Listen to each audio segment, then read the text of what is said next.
Jadi di pertemuan kali ini kita akan membahas mengenai penggunaan sensor ultrasonik.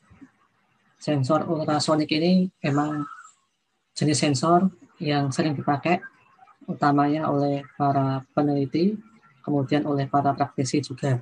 Karena kegunaan dari sensor ultrasonik ini dapat digunakan untuk mengukur jarak dan mendeteksi objek.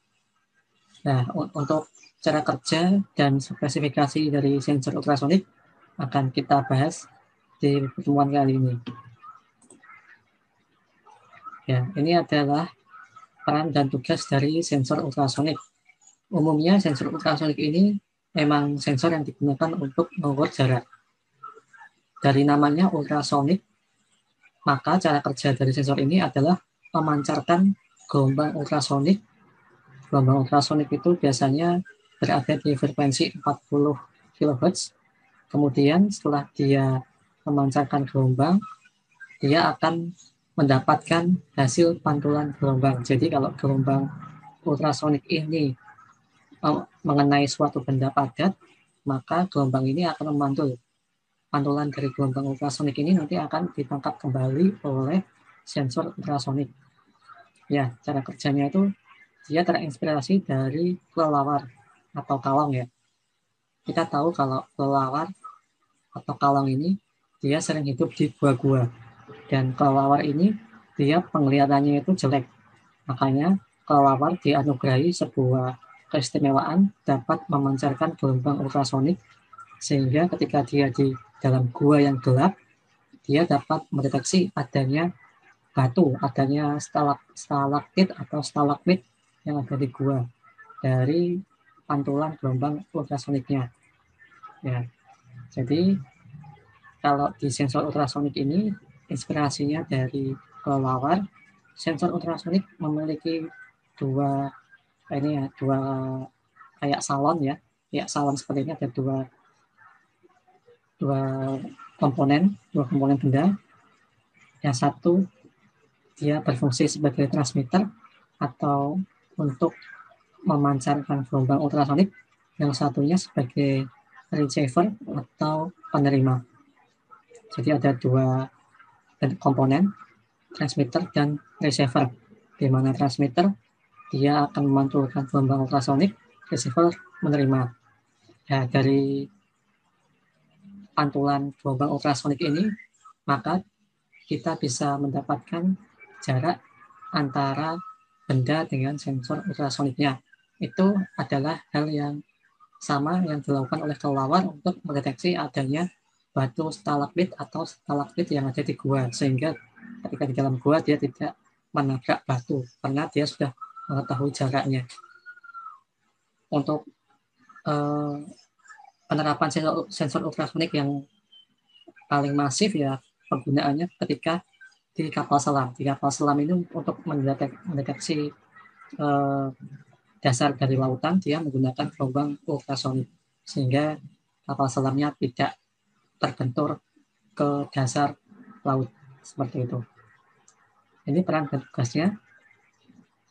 Lalu untuk jenis sensor ultrasonik yang ada di pasaran itu ada dua jenis. Yang pertama ada jenis sensor ultrasonik tipe pink dan tipe HCSR04. Jadi ada dua jenis atau ada dua tipe sensor ultrasonik yang ada di pasaran. Yang sering dipakai biasanya yang ini, HCSR04, dikarenakan harganya yang murah. Sehingga para dosen, para mahasiswa biasanya dia menggunakan tipe ultrasonik HCSR04 ini untuk melakukan pengujian atau untuk melakukan proyek atau membuat proyek. Nah, ini untuk jenis atau tipe sensor ultrasonik pink. Tipe pink ini dia memiliki 3 kaki ya. Ada 3 kaki dan dia memiliki LED. Ini bisa menyala LED-nya. Jadi kalau dia mendeteksi benda, LED-nya menyala seperti itu. Dia memiliki 3 kaki, sedangkan yang tipe HCSR04 dia memiliki 4 kaki dan dia tidak memiliki LED.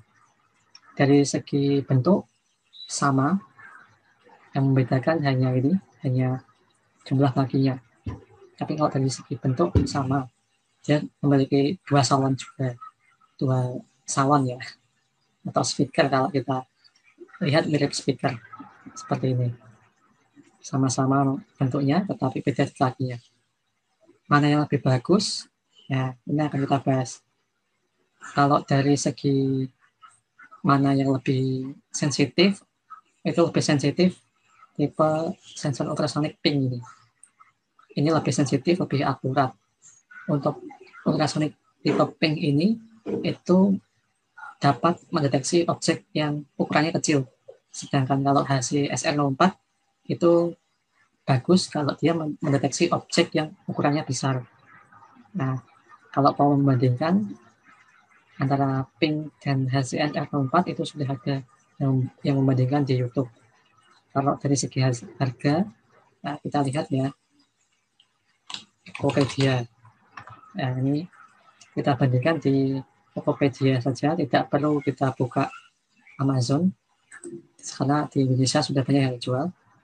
Nah, ini sensor ping kalau di sini namanya. Ya, kita lihat di sini. Ini yang tipe HC-SR04. Ya, kalau yang HC-SR04 itu banyak dijual karena harganya murah.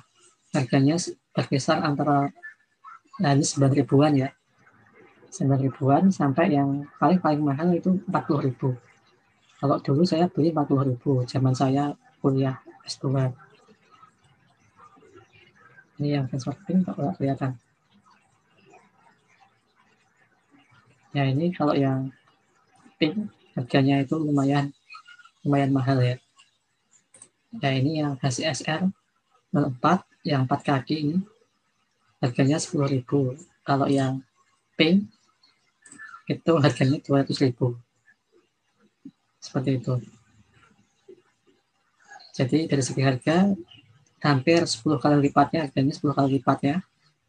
Yang sensor pink ini lebih mahal dibandingkan yang HC-SR04.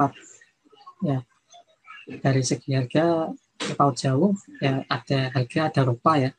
Karena dia mahal, maka dari segi sensitivitasnya, akurasi, pendeteksiannya, maka dia lebih bagus kalau sensor ping yang paralak. Paralak ini perusahaan yang memproduksi sensornya, sensor ping ini. Seperti itu.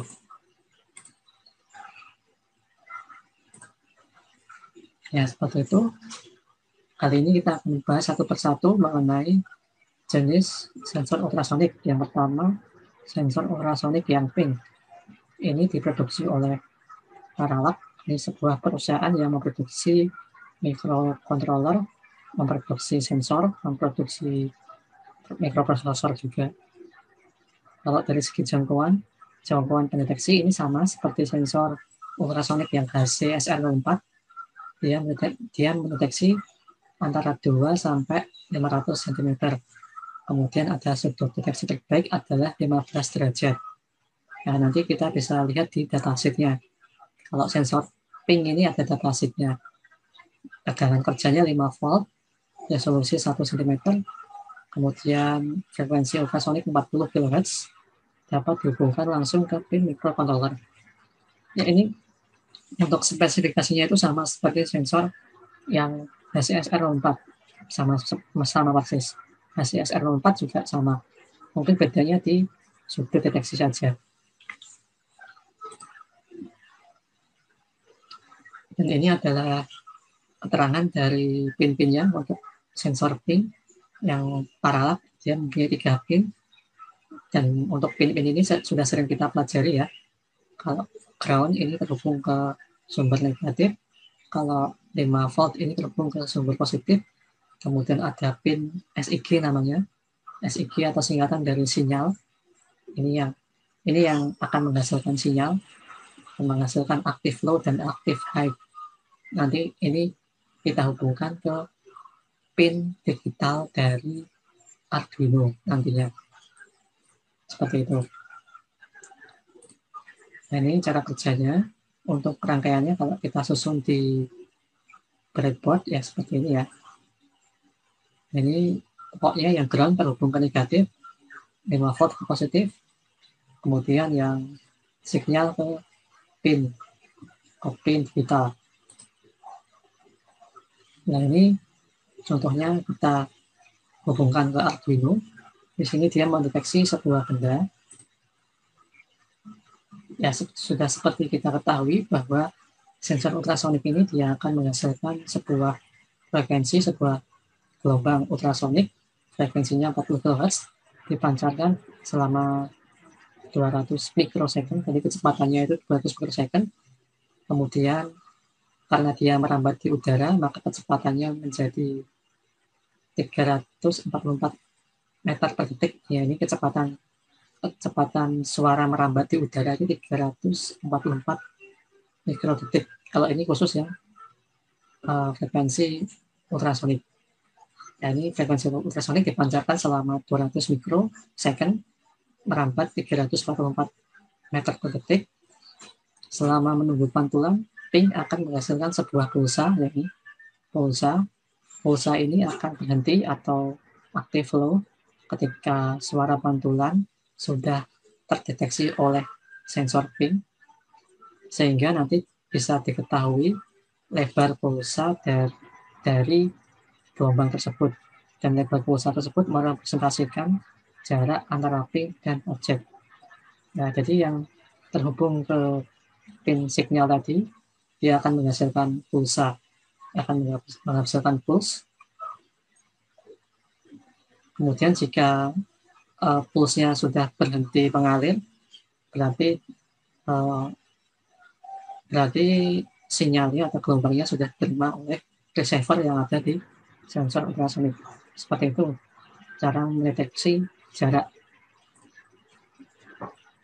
Ya, untuk cara kerja dari sensor tipe HC-SR04 juga sama seperti ini ya. Bedanya cuma di kakinya. Kalau di sensor ultrasonik HC-SR04 itu ada 4 kaki, terus ada trigger dan echo. Ya, bedanya kalau tadi di sensor yang pin itu pin signal itu berfungsi sebagai pembangkit gelombang dan juga penerima gelombang. Kalau di HC-SR04 itu ada pin trigger yang dia digunakan untuk membangkitkan gelombang. Kalau pin echo itu untuk mendeteksi pantulan ultrasonik.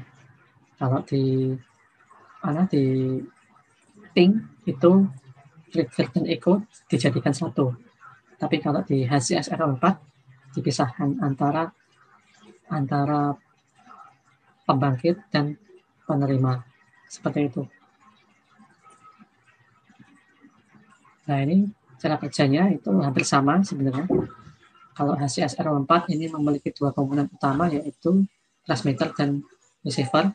Transmitternya itu adalah trigger, receivernya itu echo yang tadi kakinya. Sama juga dia mengalirkan gelombang ultrasonik dengan frekuensi 40 kHz. Kemudian ultrasonic receiver menangkap hasil pantulan. Prinsip pengukuran jarak menggunakan sensor ultrasonik HC-SR04 ini adalah ketika pulsa trigger diberikan oleh sensor, transmitter akan mulai memancarkan gelombang ultrasonik. Ini harus transmitter memulai memancarkan gelombang ultrasonik. Pada saat yang sama, sensor akan menghasilkan output TTL transaksi naik, menandakan sensor mulai menghitung waktu pengukuran. Setelah receiver menerima pantulan yang dihasilkan oleh suatu objek, maka pengukuran waktu akan berhenti dengan menghasilkan output TTL transisi turun. Ya, seperti itu. Jadi karena di HC-SR04 ini ada dua pin, yaitu trigger dan echo, maka cara kerjanya juga sedikit berbeda dari yang pin tadi ya. Jadi ada yang menghasilkan output TTL naik, kemudian ada yang menghasilkan output TTL turun. Nah, ini ya, ini cara kerjanya. Waktu tempuh gelombang ultrasonik dari pemancar hingga sampai ke penerima sebanding dengan 2 kali jarak antara sensor dan bidang pantul. Jadi karena dia transmitter ke objek itu misalkan 1, terus objek ke receiver 2, jadi waktunya itu 2 kali jarak antara sensor dan bidang pantul 1, 2. Nah, ini untuk menghitung jarak itu ada rumusnya. Kalau di HCSR 4. Nah, ini jaraknya adalah disingkat S ya, S itu jarak. Nah, ini V ini kecepatan rambat gelombang ultrasonik 344 meter per second. Terus T ini adalah waktu, selesai waktu pemancaran dan penerimaan pantulan. Selesai waktunya berapa? Nanti dapat diketahui jaraknya. Ini untuk menghitung jarak menggunakan sensor ultrasonik HCSR 4. Itu cara kerjanya. Ya, ini yang terakhir adalah penerapan sensor ultrasonik. Penerapannya sangat banyak sekali. Yang pertama bisa menghitung panjang benda. Ya, tentunya dapat menghitung panjang benda karena emang fungsi dari ultrasonik adalah menghitung jarak, menghitung jumlah orang otomatis. Jadi nanti sensornya diletakkan di atas kepala kita, di atas pintu masuk. Jadi kalau ada orang yang lewat, terus sensornya mendeteksi ada yang mendeteksi jaraknya kok berkurang, maka akan menghitung orang tersebut. Alarm parkir mobil, ya ketika kita pakai mobil, kalau kita mundur kan, nanti kalau semakin dekat dengan tembok dia akan muncul buzzer seperti yang pernah saya tunjukkan videonya, mengukur tinggi badan, mengukur volume kontrol pada tangki air, alarm anti maling, keran wudhu atau cuci tangan otomatis. Nah, ini sudah diterapkan di Masjid UGM ya. Waktu saya berkunjung ke Masjid UGM ini, supaya airnya itu nggak mubazir, jadi pengunjung tidak perlu memutar keran, tinggal tangannya itu di bawah keran air, maka secara otomatis airnya akan muncul. Jadi dia mendeteksi adanya tangan kita, sensornya mendeteksi adanya tangan kita, kemudian airnya muncul. Tempat sampah otomatis, ini kemarin sudah ada yang membuat, yang kakak kelas kalian. Jadi ketika kita membuang sampah, nanti otomatis penutup sampahnya itu akan membuka sendiri. Kemudian tongkat tunanetra, sensor ultrasoniknya ditaruh di sebuah tongkat, kemudian ketika tongkatnya itu digerakkan dan ada tembok, maka akan muncul alarm, muncul suara alarm atau buzzer. Dan contohnya di sini kita mendeteksi ketinggian tangki air ya. Ini sangat saya butuhkan karena di rumah saya itu ada tangki air.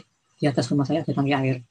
Ketika saya mengalirkan air dari pompa rumah saya ke atas, saya kan nggak tahu dia sudah mentok atau belum. Biasanya kalau sudah mentok itu kalau sudah mentok itu biasanya bluber. Airnya nanti akan turun sehingga rumah saya itu basah semua. Ya, makanya dikasih sensor supaya nanti kalau airnya sudah mau sampai atas, muncul suara buzzer atau alarm. Ini contoh penerapannya.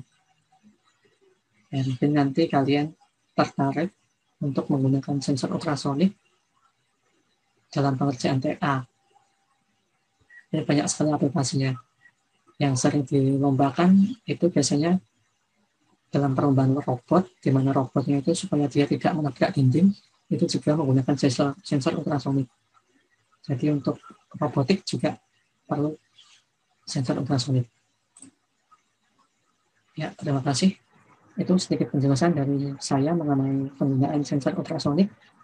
Selanjutnya kita akan melakukan praktek menggunakan Tinkercad.